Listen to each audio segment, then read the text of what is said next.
Sonny, good to have you around. Last week you were on fire rooting for Chisom Chikatara, but in the country, football fans are sad, disappointed that the Super Eagles couldn't even make it out of the group phase. Sonny, what's your thoughts on this? Yeah, I was surprised too, Austin. I mean, going into that match against Guinea, I think the Super Eagles needed only a draw to go through to the quarterfinals, and I don't think I want to be Sunday Oliseh right now, Austin. I think he's a little bit under criticism, under fire for some of his maneuvers, but I guess Chikatara didn't come in until the second half against Guinea.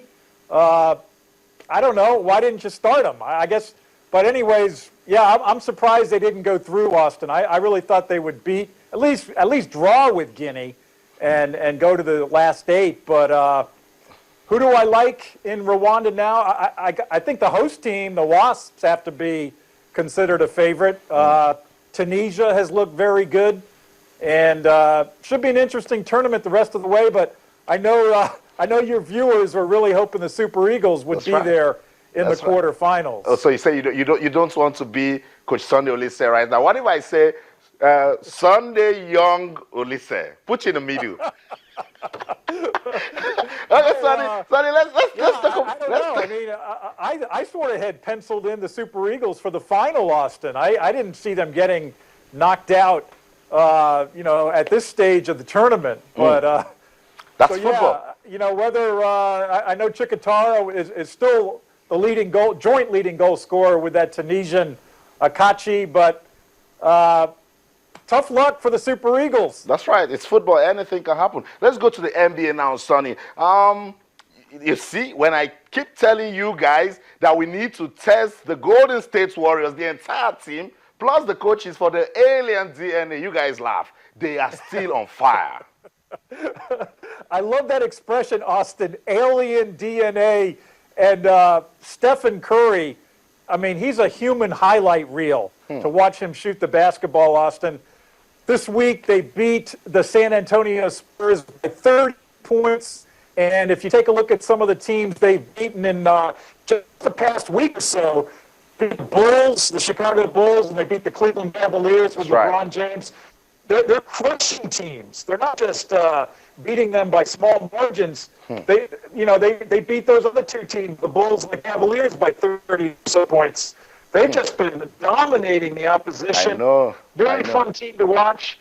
I know you're going to ask me about those Washington Wizards too, Austin. No, don't bring that up now, Sonny. Just chill. I'll come back to the Washington Wizards. But tell me, what's going on with LeBron James and the Cavs? Well, a lot of people have been criticizing LeBron this week based on the recent coaching change the Cavaliers made. They got rid of David Blatt, and they brought in John Lue, a former NBA player. In fact, he played here in Washington with the Wizards for a few seasons. But a lot of people thinking that Blatt got a raw deal and that maybe LeBron had some influence in his ouster. I mean, based on, they have a winning record. They made the NBA Finals last year. I'm talking about Blatt, the former coach. And, I thought it was kind of a surprising move. I know LeBron holds real big sway on that team, Austin. In fact, I've seen video highlights where LeBron has overruled Blatt during a game about which play to call, who should get the ball. It's very much LeBron's team, in my opinion. So whether he has John Lue under his thumb at this point, I'd say he does. But that said, Tyronn Lue, he's only coached like 3 games now, and he's going to lead. He's going to lead the Eastern Conference All-Stars next month in the All-Star game. I don't like that decision. Well, why should somebody with only 3 games under their belt get to coach in the All-Star game? So, a lot of controversy surrounding the Cavaliers right now, Austin. Okay, Sonny, let's talk about who is getting the low-scoring points tonight. Low scoring points. My low score for this week in the NBA, Blake Griffin of the Los Angeles Clippers. He broke his right hand, his shooting hand, punching the equipment manager for the Los Angeles Clippers. Blake Griffin, if you're watching tonight, control your temper. That's right. You need to go to some anger management courses. Yeah, I totally out of line. an apology on Twitter, Austin. I hate those Twitter apologies. just apologize face to face to the guy. You made a bonehead move, Blake Griffin, and now he's been out of action for over a month, Austin. He already has a leg injury. Now he's going to be sidelined for about 6 weeks with a broken right hand. Blake Griffin gets my Bonehead of the Week award right there. Sonny, before I let you go, finally, talk to me. Novak Djokovic is in the final of this year's Australian Open, and Serena Williams also making it. These two players, tell me, who can stop them? Deja vu down under, Austin.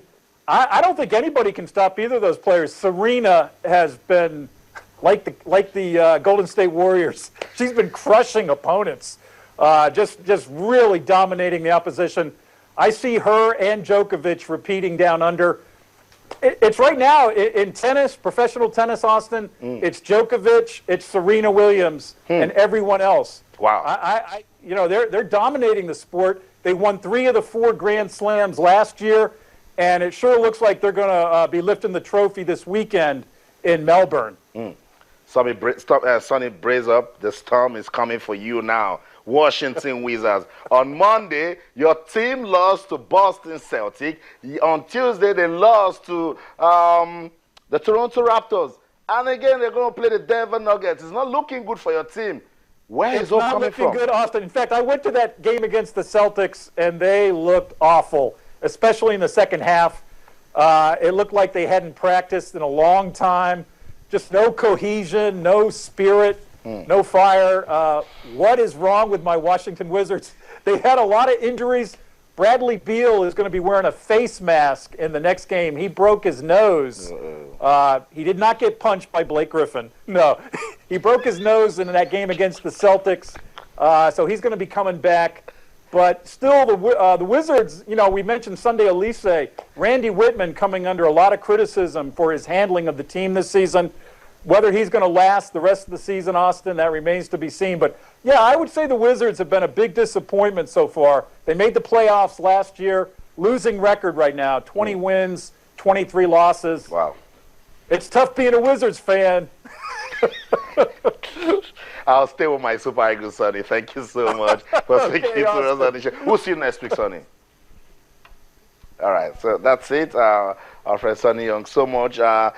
He brings it up. But Yemi, he mentioned Blake Griffin and the need for sports persons to control their temper. I think it's crucial, it's important, and sports persons need to know that they're like idols. They're role model to a lot of people, and they're always in the public glare. So you have to, even if you don't want to do it because of yourself, do it because of people that are looking. I mean, you're not private anymore. Even what you do in your house is being discussed outside. So that's right. I think the young man needs to, like you said, role model kids are looking up to you. And if you do some certain things, some people will think, oh, if he did it, then it's acceptable for me to do it as well. So you need to just be cool. Okay, and then Olawale, he also mentioned the Australian Open. Yeah. Says Novak Djokovic and Serena, they're unstoppable. You actually believe that, particularly for the men? You think we won't see any sort of upset? I think I haven't seen anybody in the modern era that's dominated tennis like Novak Djokovic. I know that Roger Federer at the point in time was masterclass. I know that Rafa Nadal at the point in time. But Novak has taken those two guys, taken them to the cleaners. And he's done that consistently back to back. And last year, got into all Slam finals, won 3. Couldn't win one more. I think he will do better. I think he'll win all 4. Nobody comes close because Roger Federer tried to give him a fight, but first 2 sets was one-way traffic. Roger Federer came back. It was too easy. I thought Roger made it easy. By the time he tried to come back, it was almost all over. And the first set was like a procession. And guess what? I felt that the final of the Australian Open was today. Because what we have on Sunday is just a celebration game where either Andy Murray or Milos Raonic crumbles to Novak Djokovic. That's what I felt. But it might be a match. There might be a match if Milos Raonic defeats Andy Murray. My point, exactly. That is what I think. If Novak gets to play those guys that do not have a psychological problem. Andy Murray steps to the court against Novak. It's 21-9 between Murray and Djokovic. Roger Federer, And even before the beginning, before this tournament began, he was only talking about Djokovic, talking about Andy Murray. He said, look, he's going to be looking at this guy to see. But Milos Raonic is the energy.